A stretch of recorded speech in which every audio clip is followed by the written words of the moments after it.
Hey fellas, what's going on? Back with a second episode of the Archives, and today I want to talk about the nutrition side of things and why I have been able to maintain my low body fat physique for, I guess, yeah, a wee while now. I've lost track, but it's very effortless.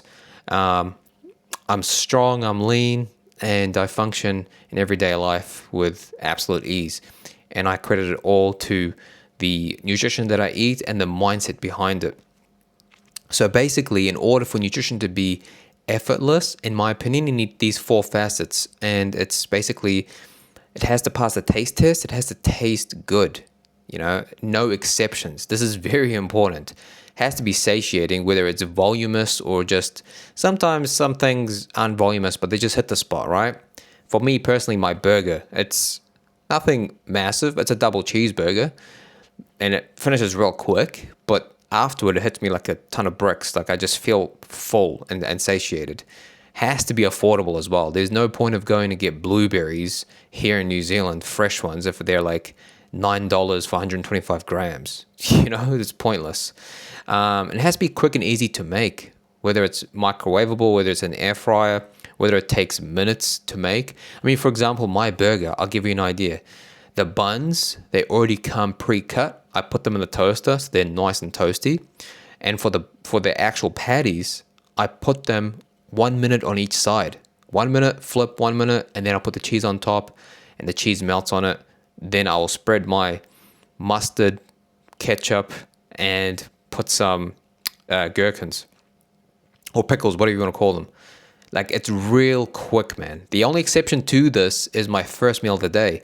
And the reason being is that it's very micronutrient dense. So I don't want that trade-off. There's always exception to this rule, to these rules that I've just, the taste, satiation, affordability, and the time efficient way of making it.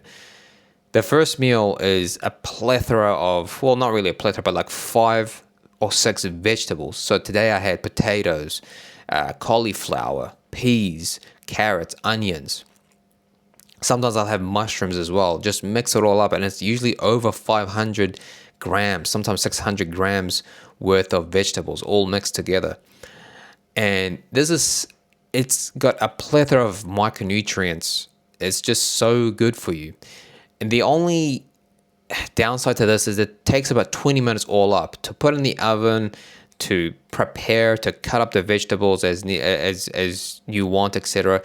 Which it's not long, to be honest. But 20 minutes for me, if I come back tired or I've had a long day, that's quite a bit to me. That's just mentally draining. I know that sounds real weak, but it's just the truth. Well, the burger, for example, I'm not saying burger is better, but I'm just saying the burger, I'll save it for dinner time because it just takes minutes, mere minutes. So if I come back from a trip or somewhere, or have had a rough day, or the kids are sick, or whatever, I can just make it in minutes. And everyone in the family loves it. That's another thing, man. If you want to know your food actually tastes good and you're not just deceiving yourselves, because I used to deceive myself back in my bodybuilding days. I used to tell people Quest bars were just legendary, but they're disgusting. They're absolutely horrific.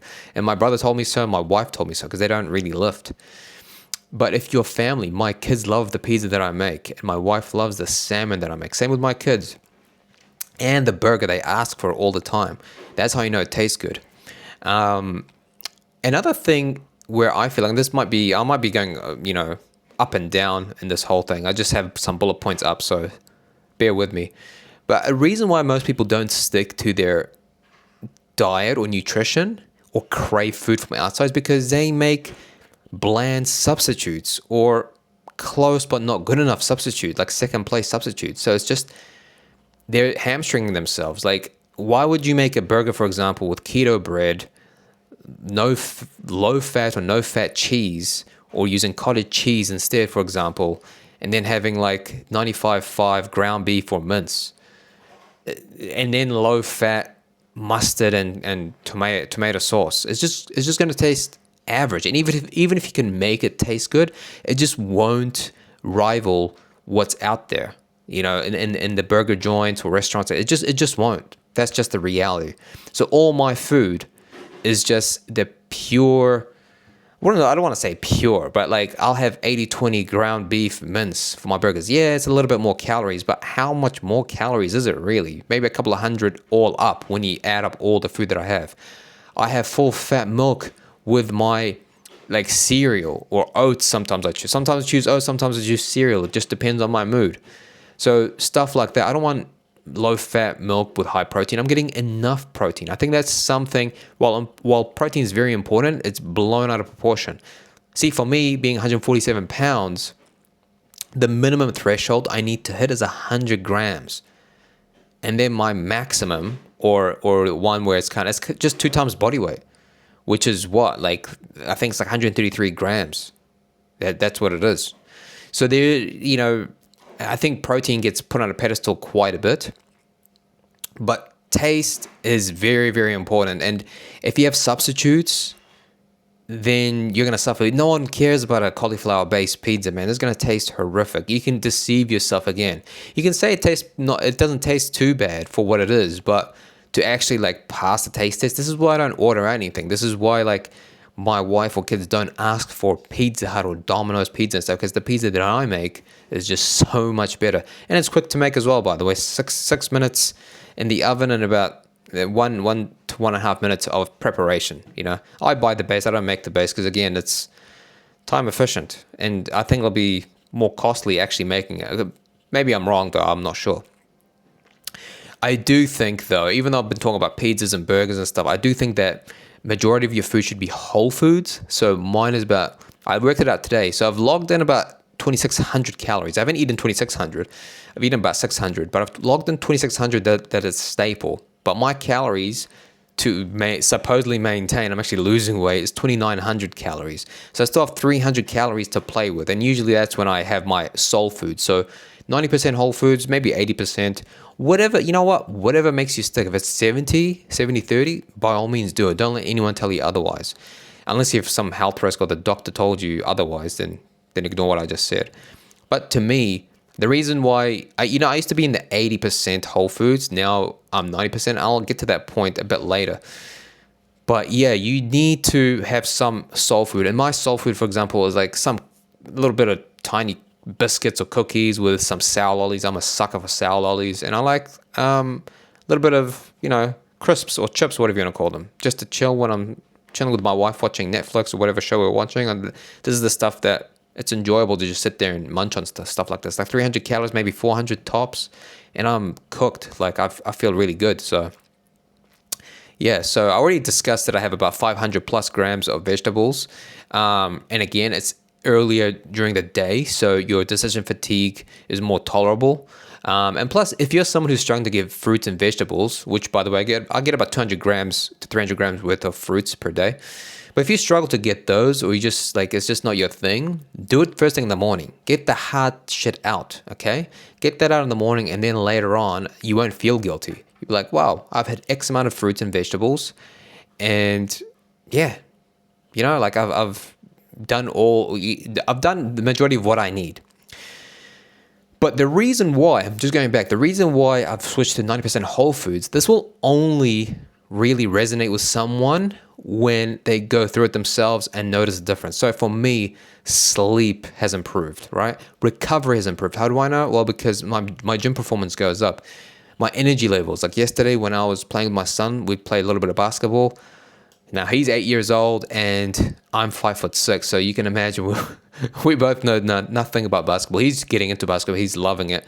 I know nothing. So in any case, we play and he gets tired easily compared to myself. I can outwork him, and I credit that not because of the gym. I mean, that helps a ton, but it's only recently, like in the past couple of weeks, when I came back from Australia, where my sister-in-law started making what do you call it, stir fries. I thought, why don't I do this? Because I wasn't really tracking over there. I didn't have a measuring scale and stuff, and I did it. I'm like, wow, I feel like this fills me up, and I'm looking leaner, and I'm losing weight. Like I like this, and it tastes good. Like it's all about like having the right sauces and seasoning, etc.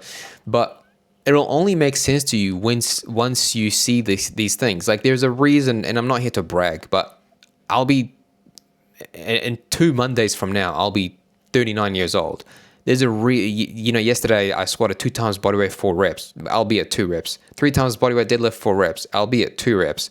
But boutless first thing in the morning and stuff like that. Like, and it's from someone that in the past I thought I'm past my prime. That's it. Like I'm on a decline, but it was just lifestyle choices really, and self-belief, which I'll get into another video about mindset, because that's very important. That's something I used to kind of like scoff and laugh about and dismiss, but mindset's actually everything. And in fact, my clients, I think they appreciate me for my mindset and what I instill in them. What else? That's pretty much it when it comes to food. So like, again, you know the 4 facets, and like getting fats is easy for me because like I will use olive oil for cooking. I'll have eggs that's got good fats in it. The red meat, like the 80-20 ground mince, or ground beef, I should say, sorry, mince meat, that's got like animal fats. The milk that I have, it's full fat. Just stuff like that. And I actually have pumpkin seeds as well, so I sprinkle that with my oats or cereal just to get a bit more magnesium, etc. And I also have like salmon on the weekends. So I have about a pound of salmon. So that covers my omega-3s, which, speaking of which, supplements are mostly unnecessary for me. And I don't think highly of supplements. But if it helps you, gives you peace of mind, or you've seen the difference, by all means. I barely use protein. I actually have protein powder, and I actually add it to my oats/cereal thing, because the reason why I have the protein powder is for my Ninja Creamy, which actually caught on fire, unfortunately, and it broke my heart, so I'm never buying another one again, just in case that happens.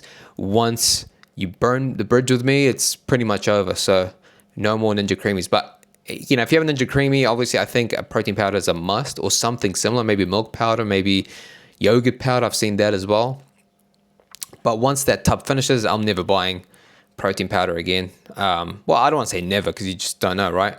Creatine, I used to do it 5 years ago, and I recently got into about, I think, the end of last year or something, and I stopped about 2 weeks before, or a week maybe, before going to Australia, because I didn't want to pack it with me or buy some over there. Like, I'm trying to live a lifestyle. By the way, this archive is for me to look back on, and maybe for you to get some sort of value out of it. But to me, I want to live a lifestyle where I can cater to my family, live a normal everyday Joe lifestyle, and still look good, perform well, and just be like, wow, you must live in the gym. It's kind of like, no, I do 3 to 5 hours, maybe tops. Recently it's been 1.5 hours in the gym, unfortunately, but that's the price you pay when you get stronger, I guess, and the exercise selection, which I digress. But I stopped, and when I came back, I just didn't feel the need for it. In fact, I haven't lost any strength. I keep progressing. I haven't lost any sort of reps. I don't look more flat or whatever. I don't feel more cognitively inept as to before. Maybe I'm a non-responder, or maybe I have lots of creatine in the blood. I don't know. And I don't care to research that and overthink things, but if it gives you peace of mind. I told this to my cousin, and he said, well, I'm still going to take it. I'm like, yeah, by all means, go for it. Go for gold, dude, to do what you have to do. Omega-3s, yeah, it's from the salmon. What else? Caffeine. So I have 3 energy drinks per week, unless I have some like contingency plan energy drinks in the fridge, like 200 ml cans, in case I'm super tired, didn't sleep or whatever. My sleep's been pretty good these days, knock on wood. But I have 3 500 ml cans per week. So Monday, Wednesday, Friday, before the workout, that's all I need. I hate depending on things, man. I hate depending on supplements. I hate depending on, I don't know, or even like caffeine. Like, oh, I'm tired, I'm going to get some. And that's not a knock on anyone. If you do you. Like, my wife is a coffee fiend, Well, not really. She has coffee once a day, so that's a bit harsh to say fiend. But, yeah, so what else? Fat burners, man, they're a joke. Truly, what's actually working? Do they work if, you are in a surplus? No, they only work when you are doing the work, so you don't need this. Honestly, you do not need supplements. At best, maybe protein powder. I get that creatine is the most researched, but anyway, I don't want to talk about supplements, man. They're a waste of your time and mine. But basically, I'll close. I'll close off very soon. Food over supplements, consistency over perfection, and yeah, I'm all about simplicity. This whole thing that I'm going to be talking about is simplicity, and just living a life where the gym doesn't dominate my life or get in or bleed out into other people's lives, like my wife, my kids, and stuff. And I think they really appreciate it, man. I've come a long way in that regard, so I'm very, very happy. So yeah, finally, I think what's going to keep you, or definitely me, adhering is the taste, the convenience in terms of time efficiency, satiation. Does it keep you full? Whether it's voluminous, you had a crap ton of food, or it just hit the right spot. Because when you have, let's just say, I don't know, like a big steak and some potatoes, like that might not be everyone's like, wow, I'd kill to have that, but that will satiate you, even if the quantity isn't like as massive as a big bowl of salad. It's just satiating. And there's some stuff that, for example, Toblerone, the chocolate, I can just keep going. I don't know what it is. I just like it's one of those, like, a dangerous food for me. Don't have it. But sour lollies, I'll have 6, which is like 100 calories, and I'm cooked. I'm like, wow, that really hit the taste buds. No more. Like I'll feel yuck after that. Affordability, I discussed that, and performance. Performance is going to be everything, man. If you can perform good, you just feel on a massive high.